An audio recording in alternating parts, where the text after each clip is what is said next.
Baik, berikutnya kita akan coba membahas beberapa contoh soal. Di sini sudah ada contoh soalnya. Kita mulai dari yang nomor 1. Sebuah piston dengan diameter 3 inci berekspansi sejauh ketinggian 5 inci. Kemudian melawan tekanan konstan sebesar 1 atm ya. Jadi dia kalau kita gambarkan situasinya mungkin seperti ini ya. Jadi ada piston gitu. Ini adalah piston. Di sini katup, misalnya katup bawahnya gitu ya. Jadi di sini dia naik ke atas gitu ya. Jadi ini diameternya itu sama dengan 3 inci.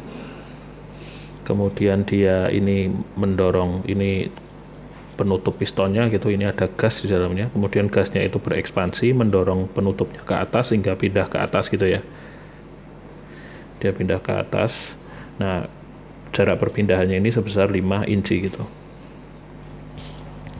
Oke, berarti sedangkan dari luar itu ada tekanan konstan gitu ya. Jadi di sini tuh ada P yang konstan sebesar 1 atm. Jadi dia harus melawan P sebesar 1 atm itu. Nah, dari sini tentu kita cari tahu dulu jari-jarinya ya, karena kita harus menghitung volume nanti. Maka jari-jarinya adalah 1,5 inci gitu. Nah, 1,5 inci ini sama dengan berapa senti gitu ya. Jadi karena kita mau ubah nanti ke meter gitu ya, tapi konversinya itu adalah 1 inci sama dengan 2,54 cm gitu. Jadi jari-jarinya tadi yang 1,5 inci itu 1,5 inci dikali 2,54 cm per inci. Incinya coret, jadi itu ya 1,5 kali 2,54. Coba dihitung aja pakai kalkulator.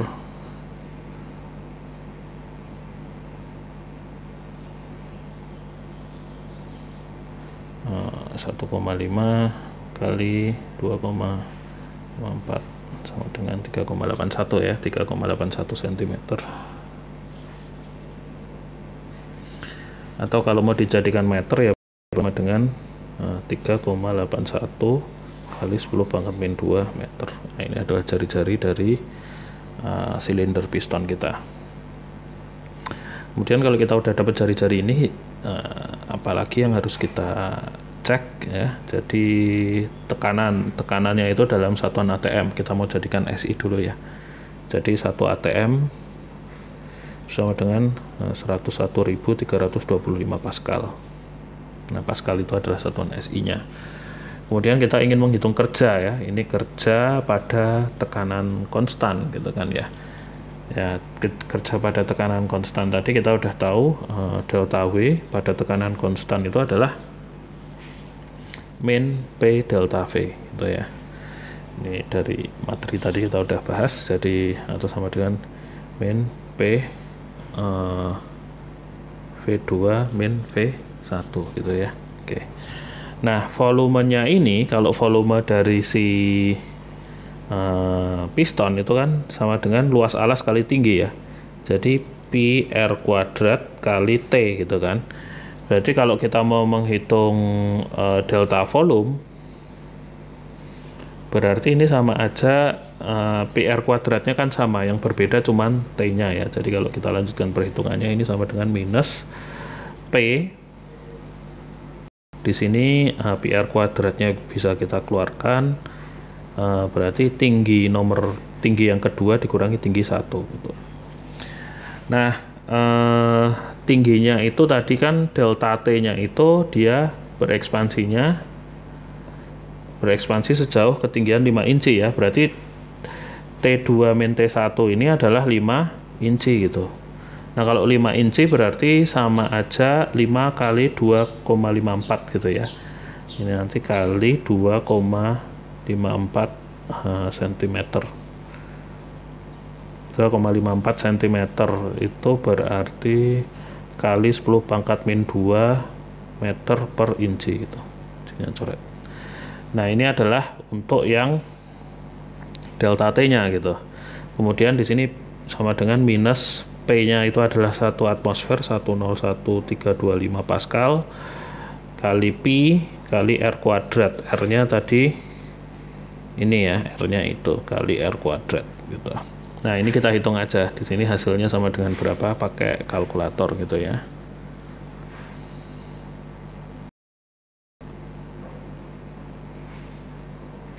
Nah, ini hitungan kita. Oke. Nah, kita besarin dikit ya. Jadi 101,325 dikali pi dikali R kuadrat, R-nya itu adalah 3,81 3,81. Oh, ini kuadrat ya, jadi kita kali 10⁻², ya, jadi kita kurungin dulu aja, kita kasih kurung di depannya. 381 kali 10⁻², maaf, kali 10⁻² dikuadratkan. Oke, ini 101,325 pi R kuadrat dikali 5 kali 2,54 kali 10⁻², sama dengan itu 58,68 ya, 58,68. Jadi satuannya karena udah SI, ini satuannya adalah Joule gitu. Joule. Nah, ini adalah untuk yang nomor 1. Kemudian nomor 2, hitung kerja ekspansi ketika setengah mol gas ideal diubah tekanannya secara reversibel dari 1 atm menjadi 4 atm pada 25 derajat Celcius pada temperatur itu ya. Jadi ini ekspansi pada temperatur yang konstan ya. Temperaturnya adalah 25 derajat Celcius. Jadi kasus kita ini adalah kasus ekspansi isotermal. Ini adalah ekspansi isotermal. Nah, kalau ekspansi isotermal kita disuruh menghitung kerja ya. Berarti kerja untuk ekspansi eksotermal ya, delta W-nya itu sama dengan kan apa? nRT ln V awal dibagi V akhir gitu kan. Dari tadi kita sudah coba bahas di bagian teorinya gitu ya. Nah, dari sini kita bisa cek apa yang sudah diketahui ya. T-nya kita tahu 25 derajat, jumlah molnya adalah setengah mol, R itu cuma konstanta gas, volume 1 dibagi volume 2. Nah, volumenya yang belum tahu, cuman kita tahunya ada tekanan ya dari 1 atm menuju ke 4 atm. Jadi kita coba cek untuk mencari tahu volume itu kita pakai persamaan gas ideal PV sama dengan nRT kan gitu ya. Nah, di sini yang diketahui adalah tekanannya, berarti padahal kita mau cari tahu volume ya. Nah, kalau kita mau cari tahu volume, maka V sama dengan nRT dibagi P. Nah, kita lihat di sini bagian atas ini untuk kasus kita konstan semua. Temperaturnya konstan di 25 derajat Celcius, R-nya juga cuma konstanta, N-nya hanya, dan N atau jumlah molnya itu selalu 0,5 mol konstan. Jadi V sebanding dengan 1/P gitu ya. Artinya apa? Artinya kalau kita mau coba pakai warna lain aja untuk jawaban ya. Artinya apa? Artinya kalau kita mau lihat di sini dari sini tuh kita kesimpulannya V itu sebanding dengan 1/P. Artinya apa? Artinya kalau saya mau cari tahu V1/V2 itu sama dengan apa? Sama dengan P2/P1 gitu. Sehingga delta W-nya bisa dituliskan sebagai delta W sama dengan nRT logaritma natural dari P2 dibagi dengan P1. Nah, sekarang kita tinggal masukkan angkanya aja. Nah, di sini yang perlu dicermati adalah T-nya harus kita ubah menjadi Kelvin ya. Jadi di sini T itu sama dengan 25 derajat Celcius. Kalau kita tambah 273 itu sama dengan Kelvin ya. Kalau kita tambah 273 berarti kita dapatkan 298 Kelvin. Nah, ini yang harus kita gunakan yang Kelvin ini. Maka delta W di sini saya punya delta W sama dengan molnya adalah 0,5 mol kali R kali 298 Kelvin gitu. Kali logaritma natural dari tekanan akhir yaitu 4 dibagi dengan tekanan awal yaitu 1, yaitu logaritma natural dari 4 gitu ya. Nah, ini kita bisa langsung hitung aja, berarti delta W ini sama dengan kita pakai kalkulator. Oke.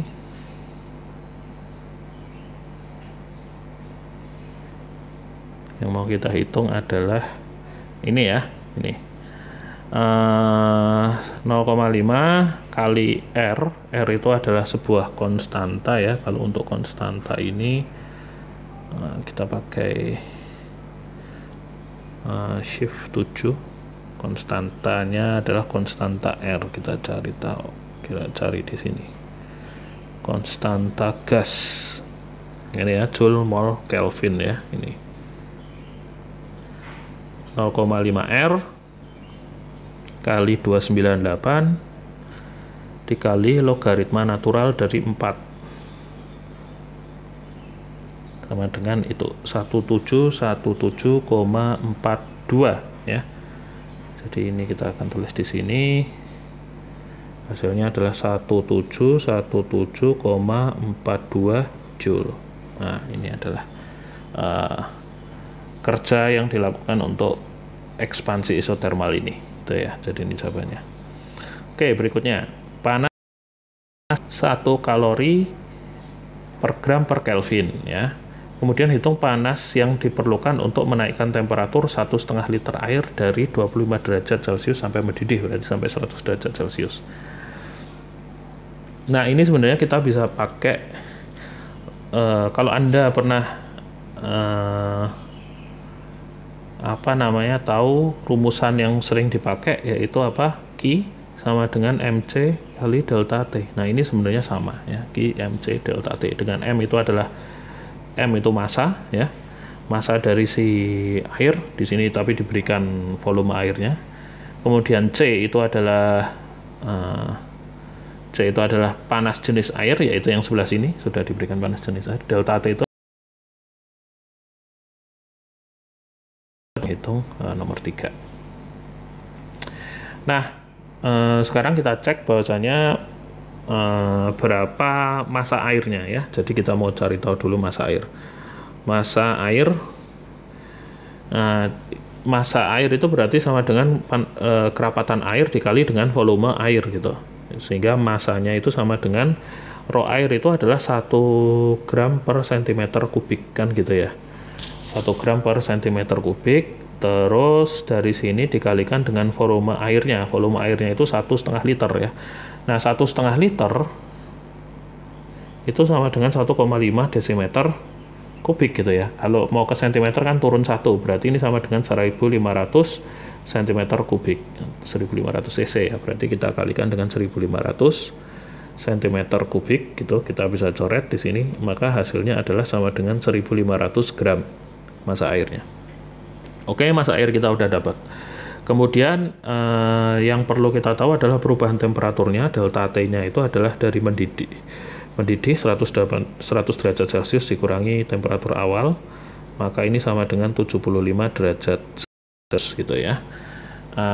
Nah, karena perubahan ini sama aja dengan perubahan di Kelvin ya, berarti ini sama juga dengan 75 Kelvin. Kalau temperaturnya sendiri 100 derajat Celcius sama dengan 373.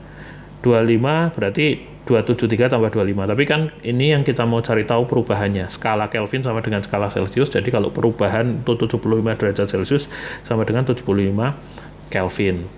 gitu ya. Ini perubahan. Tapi kalau ditanya berapa sih temperatur 275 derajat Celcius dalam Kelvin, ini harus ditambah gitu. Karena ini cuman perubahan temperatur, jadi selisihnya aja, selisihnya itu sama.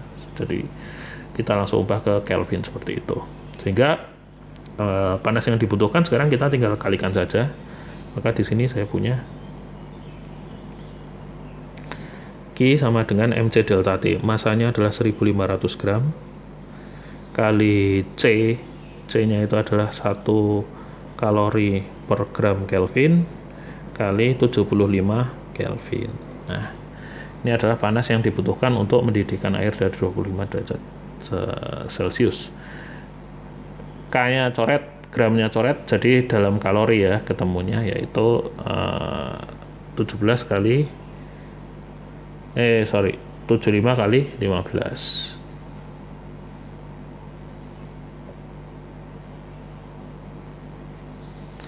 Berarti sama dengan 1500 kali 75 sama dengan 112.500. Berarti Q sama dengan Q yang dibutuhkan adalah 112.500 kalori. Nah, ini adalah panas yang dibutuhkan. Baik, berikutnya pertanyaannya adalah berapa kapasitas panas molar air. Jadi kita udah tahu panas jenisnya ya. Kalau panas jenisnya C air tadi itu sama dengan 1 kalori dari yang atas ini ya, C-nya 1 kalori per gram Kelvin kan gitu.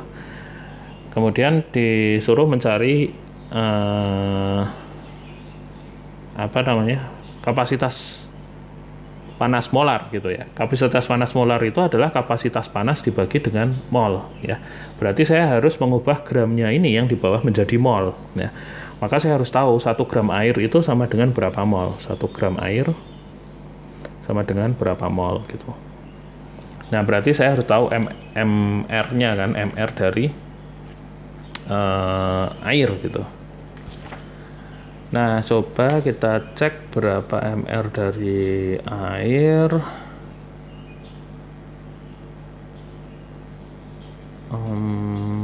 Sebentar.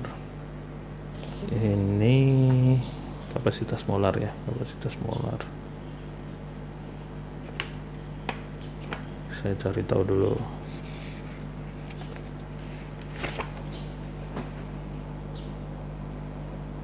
Oke, ya.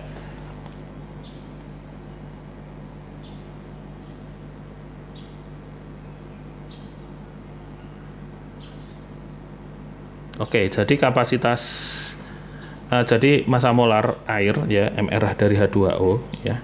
MR dari H2O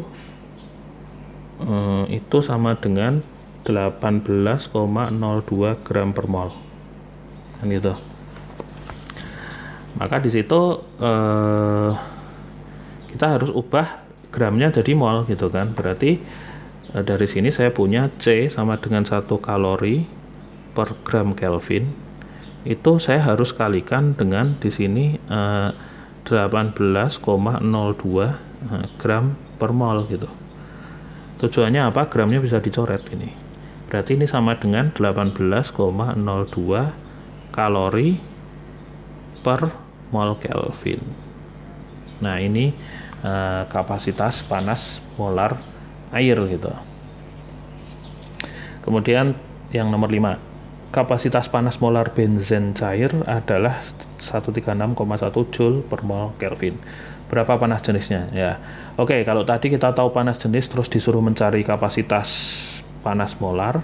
Kemudian kalau sekarang kapasitas panas molarnya tahu, tapi disuruh mencari panas jenis. Ya, intinya itu apa? Berarti mol yang ada di sini harus diubah menjadi ke gram gitu. Oke, jadi kapasitas panas molar itu 136,1 Joule per mol Kelvin. Nah, ini adalah kapasitas panas molar. Disuruh mengubah menjadi panas jenis ya.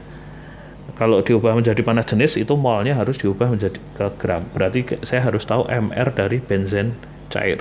Nah, MR dari benzen cair itu adalah 78,11 gram per mol. Nah, ini adalah MR-nya. Sehingga kalau saya mau jadikan dia molnya menjadi gram, itu ini saya kalikan di sini 1 mol dibagi dengan 78,11 gram itu, dengan sehingga molnya dicoret gitu ya. Maka di sini saya punya kita hitung dulu.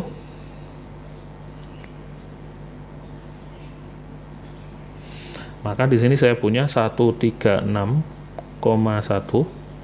dibagi 78,11 sama dengan 1,74 ya. Berarti hasilnya adalah di sini 1,74 Joule per gram Kelvin. Nah, jadi ini adalah panas jenis dari benzen cair.